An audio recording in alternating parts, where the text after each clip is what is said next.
Hola amigos, bienvenidos a una emisión más de su programa En Derecho, donde queremos poner a tu alcance los conceptos jurídicos elementales.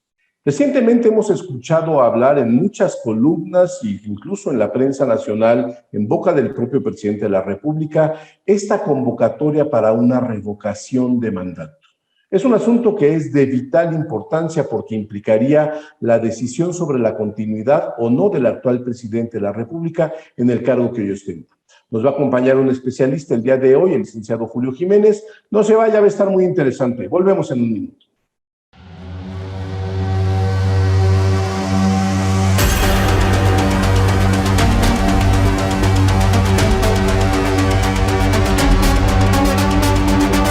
En Derecho, con Carlos González Robles.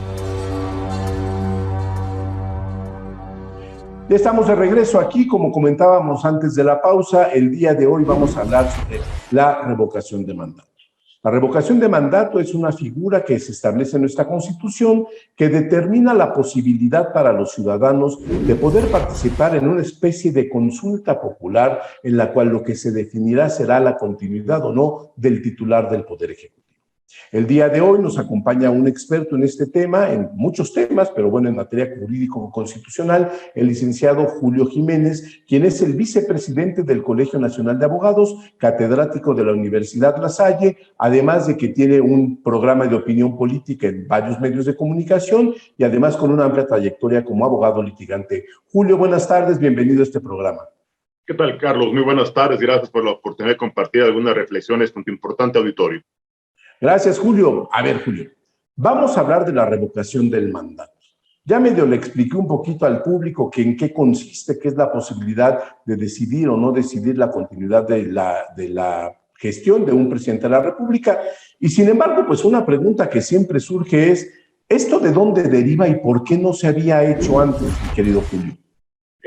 Hay que reconocer que en campaña el hoy presidente Andrés Manuel López Obrador se comprometió formalmente a que si es que él ganaba la presidencia de México, él sería el primero en someterse a un escrutinio público en una consulta popular.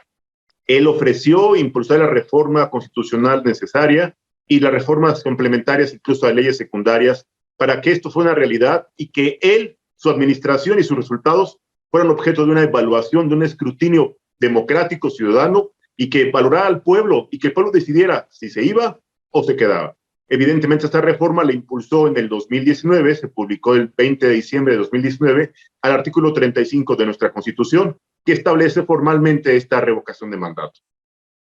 Ahora, también otra cosa que acabamos de presenciar hace muy pocas semanas, que fue la llamada consulta, que según era para el enjuiciamiento de expresidentes de la República, que bueno, ya todos sabíamos que iba a ganar el sí, finalmente ganó el sí. Hasta donde yo sé, no se ha presentado una sola denuncia en contra de ningún expresidente, quién sabe cómo sea que lo vayan a manejar. Pero esto también te habla un poco, Julio, de la debilidad o un poco de la fragilidad de la toma de decisiones en estas consultas populares. ¿Cómo se puede hacer para que, y hablando ahorita concretamente de la consulta del pasado, creo que fue el 6 de junio, en la cual supuestamente se votó por el enjuiciamiento a los expresidentes de la República, ¿cómo se puede hacer, qué mecanismos hacemos para que cumplan con el resultado de la misma, sabiendo que no fue vinculante? Porque también tú sabes que para la consulta popular actualmente, bueno, tiene una serie de requisitos, pero la revocación de mandato también los tiene. ¿Nos podrías explicar un poco de estos requisitos que establece, que tiene que haber un porcentaje del padrón? O sea, que no es tampoco una cosa tan sencilla de que cualquiera convoque a una revocación de mandato, sino que tiene que cumplir con una serie de requisitos constitucionales. Claro que sí. Mira, te comento que la reforma al artículo 35 constitucional en su apartado B contempla que una vez que sea publicada esta reforma, el Congreso de la Unión tendrá la obligación de discutir y aprobar y en su momento publicar una ley federal precisamente que reglamente los requisitos, formalidades, condiciones y alcances de la reforma en materia de revocación de mandato. Te pongo el requisito es que la convocatoria sea a través del Ejecutivo Federal, sea a través de ciudadanos, Cámara de Diputados, Cámara de Senadores, y que tengan que reunirse evidentemente en los primeros 30 días del mes de noviembre. hasta el día 15 de diciembre tendrían que estar presentando la solicitud con la participación de no menos de 17 estados de la República Mexicana, que reúna cuando menos el 20%, ojo, es para la solicitud, 20% del padrón nacional electoral. Esto es para la pura solicitud.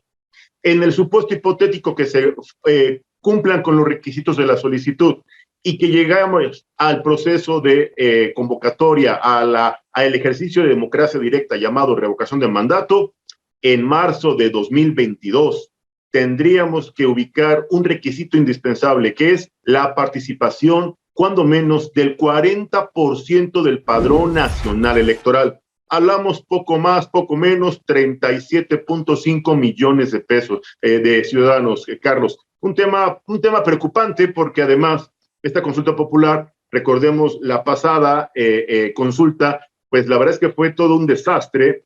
La gente no confía en estos ejercicios de democracia directa o no están acostumbrados, son inéditos en nuestro país.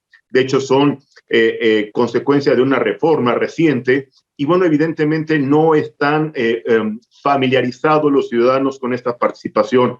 Quiero entender que esto es más bien una estrategia de carácter político electoral. Sin embargo, desde el punto de vista constitucional hay que reconocer que estos requisitos, yo casi te podría asegurar, no tengo una esfera de cristal, pero te podría asegurar que no se van a alcanzar. No van a salir a votar 37.5 millones de ciudadanos a expresar un sí o un no. Están de acuerdo en que el presidente Andrés Manuel López Obrador continúe al frente de la titularidad del Poder Ejecutivo Federal. Te quiero decir, Carlos, de entrada, desde mi perspectiva y desde mi análisis constitucional y mi opinión personal, es que esta reforma no aplica al presidente Andrés Manuel López Obrador. La aplicación de la ley no tiene efectos retroactivos en perjuicio del nombramiento constitucional de la elección democrática del 2018.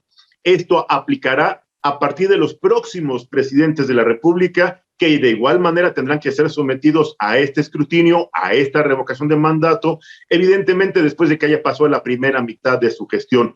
Y te comento que este ejercicio de democracia está generando un escenario de gasto que ya el Instituto Nacional Electoral ha presupuestado más de 5,800 millones de pesos que los mexicanos tendrán que aportar de sus contribuciones y que bien este dinero podría estarse invirtiendo, y digo invirtiendo, en segmentos prioritarios, urgentes, como lo es la salud, como es la seguridad, como es la reactivación de la economía, Carlos. Un tema preocupante, sin lugar a dudas.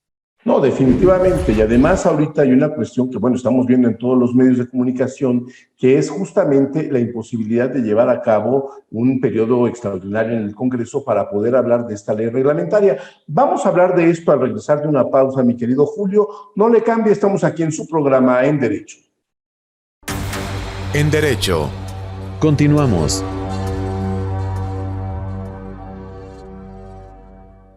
Vivimos en un mundo dominado por las tecnologías de la información y la comunicación. Los medios de comunicación mejoran el alcance y el impacto de nuestros productos y servicios.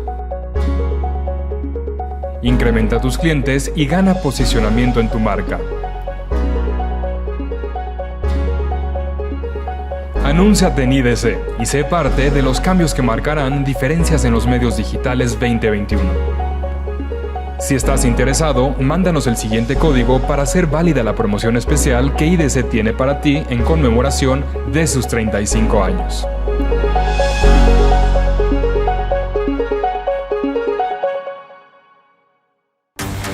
En Derecho. Regresamos.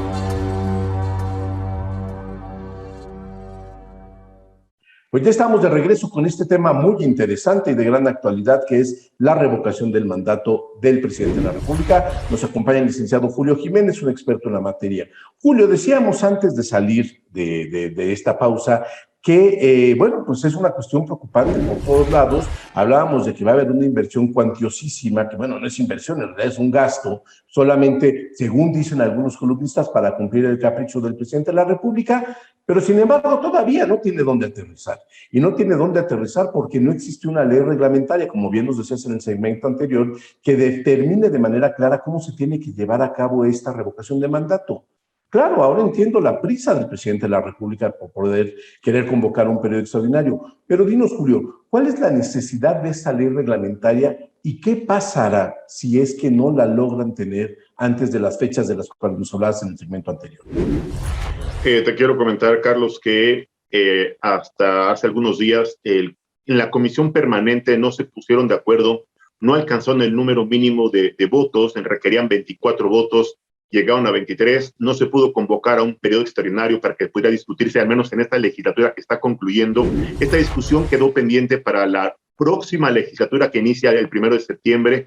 Te quiero decir que si no llegan a los acuerdos de carácter político o no llegan a las negociaciones de carácter electoral, que es más bien un tema que aquí está en juego, pues no habrá esta ley federal de revocación de mandato, no existirá un proceso de aplicación para este ejercicio de democracia directa, será nada más una estrategia fallida, una más de las muchas del gobierno de la Cuarta Transformación, en donde, pues como te comentaba, está contra reloj, están los términos perentorios, tiene hasta el día 15 de diciembre para que cumpla con los requisitos, reitero, cuando menos 17 estados y el porcentaje mínimo para su solicitud.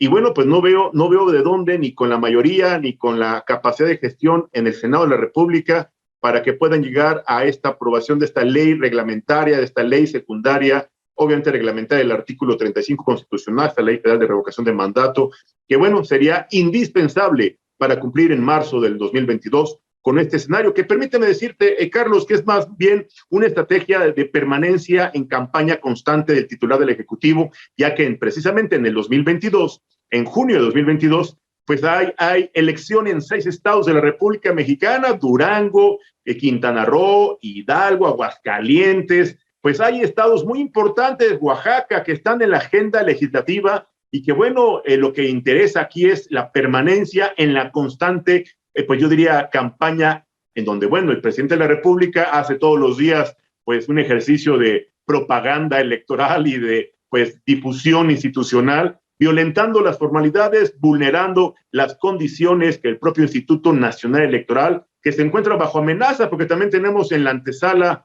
pues, una iniciativa de reforma en materia electoral que podría vulnerar la certeza, la confianza y sobre todo la legalidad en materia electoral desde la perspectiva del Tribunal Electoral del Poder Judicial de la Federación y obviamente del Instituto Nacional Electoral, Carlos.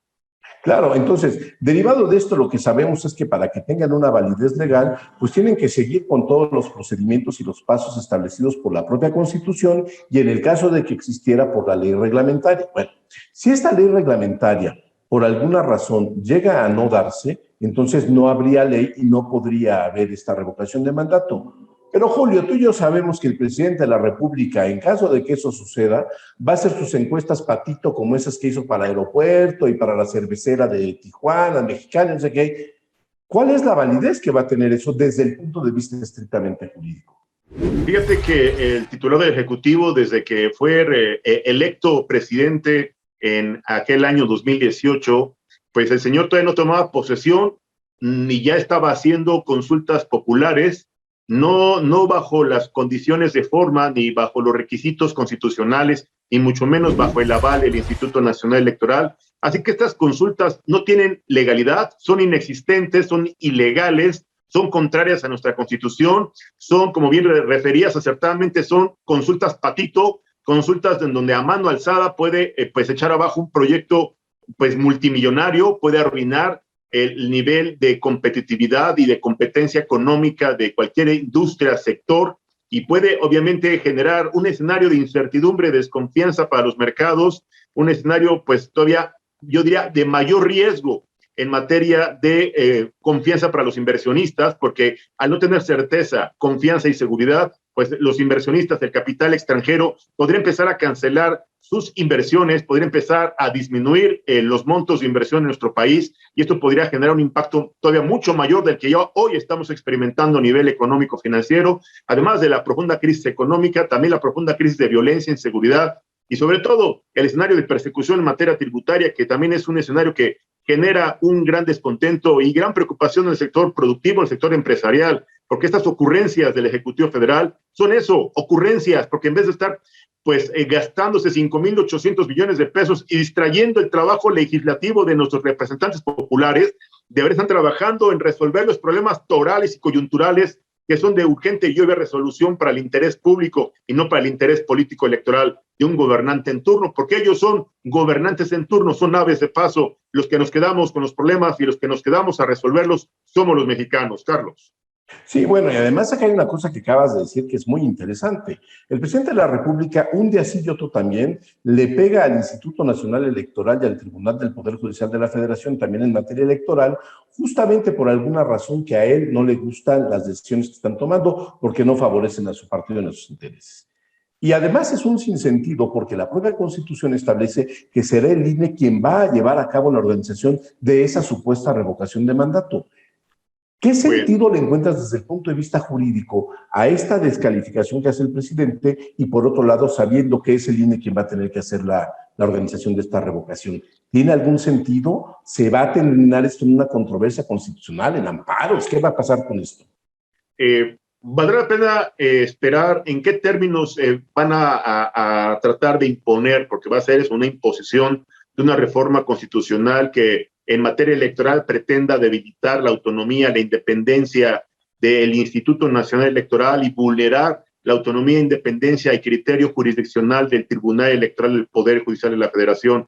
Habrá que esperar, habrá que ver en qué condiciones vulnera nuestra Constitución, habrá que ver los alcances, los objetivos que en algún momento podrían ser, como bien y acertadamente refieres, objeto de estudio e incluso de interponer alguna controversia constitucional. Habrá que estar pendientes respecto a esta iniciativa y habrá que estar muy atentos respecto del el maniqueo, la negociación o los acuerdos inconfesables de algunos grupos parlamentarios en la nueva legislatura allá en Cámara de Diputados. Habrá que esperar que no vayan a empezar a comprar conciencias o vayan a empezar a vender favores a los nuevos legisladores allá en la Cámara de Diputados, Carlos. Claro, mi querido Julio, vamos a estar muy pendientes de eso y nosotros como medios de comunicación tenemos la obligación de justamente dar a conocer este tipo de componentes que a veces están en lo oscurito. Vamos a una pausa, mi querido Julio, regresamos en un minuto. No le cambie, estamos en su programa En Derecho. En Derecho. Continuamos.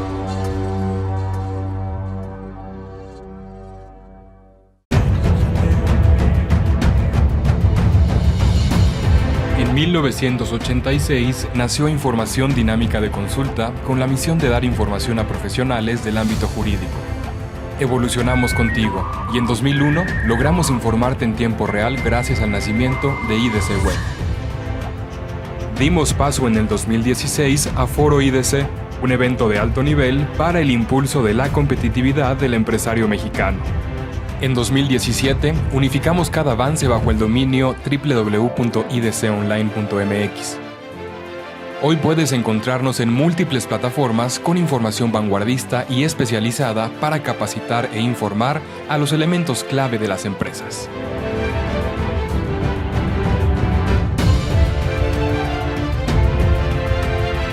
A 35 años de nuestro nacimiento, ha sido un honor acompañar tu labor de llevar a México al futuro.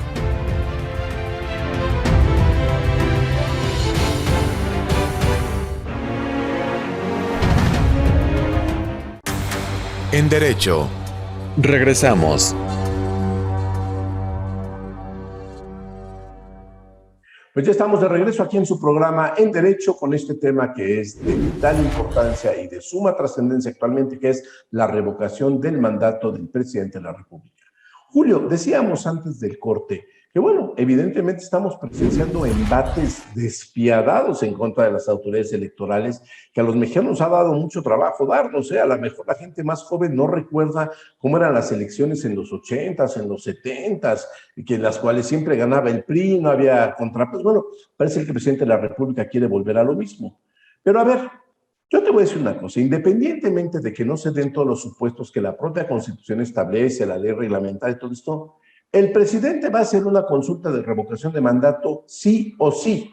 La va a hacer fundamentado únicamente en su voluntad y en esa interpretación por demás extraña que hace de los artículos constitucionales en los cuales dice que la voluntad es del pueblo, que el pueblo gobierna y no sé quién, no sé cuánto.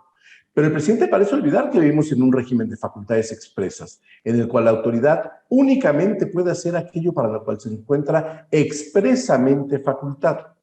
¿Tú consideras que realmente el presidente tenga la capacidad, la idea, los arrojos de violentar de manera tan clara un precepto constitucional, simple y sencillamente para ejercer una facultad que no ha tenido, porque además hay que decir una cosa, han tenido 2 años y 8 meses para sacar la ley reglamentaria y ni siquiera la habían discutido. Entonces, yo creo que lo va a hacer contra viento y marea, pero ¿qué consecuencias va a tener eso en el mundo jurídico, mi querido Julio? Fíjate que es preocupante, Carlos, porque la certeza constitucional, el respeto a las instituciones, sobre todo el marco jurídico que en nuestro país debe ser respetado y debería ser objeto de protección desde la trinchera institucional.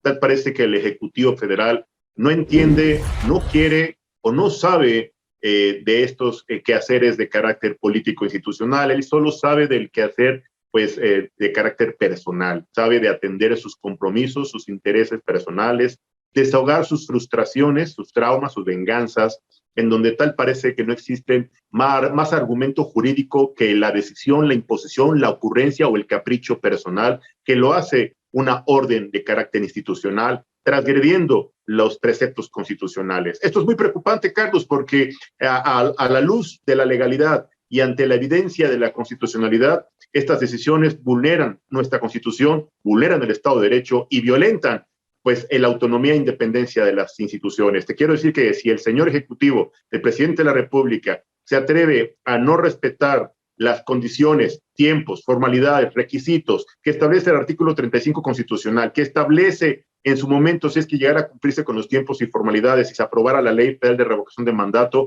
que nada más para nuestro amable auditorio, requiere para que sea vinculatorio su resultado, entiéndase, vinculatorio como obligatorio, aplicable a las autoridades e instituciones, se requiere del 40% del padrón nacional electoral, 37.5 millones de ciudadanos para que puedan participar en este ejercicio de democracia participativa. Desafortunadamente, reitero, el Ejecutivo sigue en campaña, el señor no ha dejado de hacer campaña, sigue como promotor político electoral de Morena, sigue como un gestor de soluciones a sus intereses personales o de grupo y sigue siendo indiferente, sigue siendo, pues yo diría, un tanto cuanto irresponsable frente a los temas de interés público nacional, como reitero, la salud de los mexicanos. El tema que en este momento ha generado polémica, discusión e incertidumbre, como el regreso a clases, va o va, el próximo 30 de agosto, pues ante la inexistencia de vacunas suficientes para el personal docente que ya anunciaron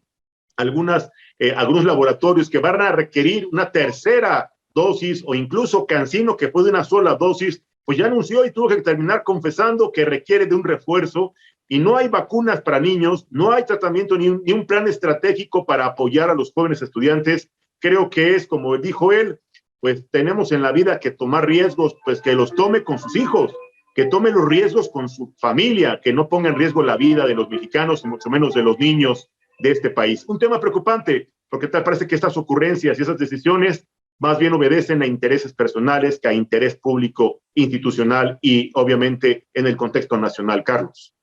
Julio, a ver, estamos por ver una nueva composición de la Cámara de Diputados en las cuales Morena y sus aliados ya no tienen las mayorías. Tú sabes que en términos de lo que dispone el proceso legislativo constitucional, se requiere una mayoría simple para la aprobación de una ley. Pero aquí la cuestión es que también la oposición puede jugar de otras maneras, tomando tribunas, como lo hacía Morena, haciendo vacíos a los quórums para que no se puedan lograr. Entonces, tal vez esta ley reglamentaria no se vaya a dar. Tal vez la oposición va a jugar para que no se dé. ¿Tú ves la posibilidad legal de que el presidente intente, a través de decretos, que tú y yo sabemos que eso sería anticonstitucional, regular una disposición constitucional a través de un decreto presidencial a efecto de evitar este debate en las cámaras? Improcedente, ilegal, inexistente y yo diría que arbitrario y un acto de prepotencia gubernamental por parte del Ejecutivo Federal. Sería algo inédito, pero no me sorprendería, Carlos, en este gobierno, los mexicanos, nuestra capacidad de asombro se ha desbordado día con día y bueno, ante la evidencia y ante la arrogancia o ante la soberbia de este gobierno que no ha sabido gobernar, pero sí ha sabido destruir, pues no me sorprendería un arrebato en un ejercicio de desesperación por mantener el control o al menos ganar el beneplácito popular, porque te quiero también decir algo, Carlos, hay un importante sector de la población que está convencido y que es pues leal a ciegas a las ocurrencias, a las promesas y a los discursos del Ejecutivo Federal, en donde pues ellos, lo que él diga, aunque sea ilegal, aunque sea inconstitucional, aunque sea contrario incluso a sus intereses, lo están apoyando porque son beneficiarios de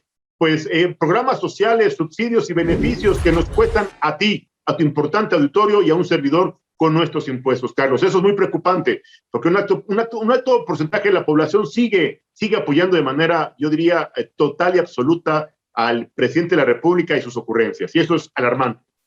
Bueno, para eso existe el derecho, en teoría, ¿no? Para evitar que estas cosas sucedan, pero estamos viendo la manera en la cual las instituciones judiciales y las instituciones autónomas pues están siendo atacadas un día sí y otro también en este país. Y entonces, pues eso es francamente preocupante, porque este sistema de pesos y contrapesos que nuestra propia Constitución establece, pues está haciendo, por lo menos intentan vulnerarlo. Hay que reconocer que hay algunas entidades autónomas, como el propio INE, como el Banco de México, como la Comisión Federal de Competencia, que se han mantenido y han sustentado su autonomía y su independencia en aras justamente de lograr esta posibilidad.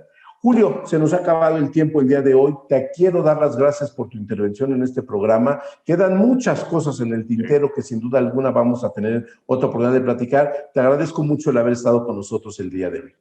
Carlos, muchas gracias por la oportunidad. Un fuerte abrazo a tu importante auditorio y seguimos pendientes de pues, las ocurrencias o de las negociaciones en lo oscurito del gobierno de la Cuarta Transformación. Muchas gracias, Julio. Así será, y muchas gracias a usted por habernos acompañado el día de hoy. Nos vemos la próxima semana. Hasta la próxima. Que tenga usted un excelente día.